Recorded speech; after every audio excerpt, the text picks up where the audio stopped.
पीछे तो बहुत लोग बहुत कुछ बोला था, जेकरा में पावर पर सामने आके बोल दे यहाँ तो शेर होता। और अब तक तो मैं बोला नहीं ना, बोलता भी नहीं, बाकी जवाब ऐसा महू दे बेचैनी धनी। दोस्तों, पवन सिंह का कल हजारीबाग में कल एक स्टेज शो था। स्टेज शो के समय पवन सिंह खेसारी लाल को टारगेट करते हुए नजर आए और बहुत कड़क अंदाज में जवाब भी दिए। आप इस वीडियो क्लिप को देखिए। अरे यार, समाज की बात है, ये जोश की बात है कि सब लोग करिए।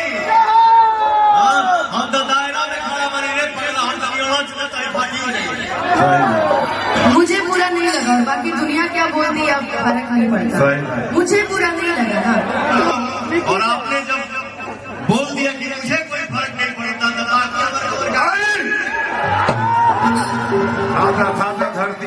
तो पीछे तो बहुत लोग बहुत कुछ बोला था, जेकरा में पावर पर सामने आके बोल दे तब मैं बात करूंगा। मुंह पीछे मैं बड़बड़ ज्यादा नहीं करता हूँ।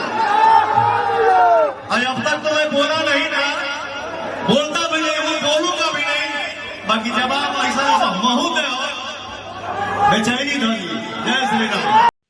खेसारी लाल को पवन सिंह जी के द्वारा दिया गया जवाब आप सबको कैसा लगा कमेंट करके जरूर बताइए। धन्यवाद।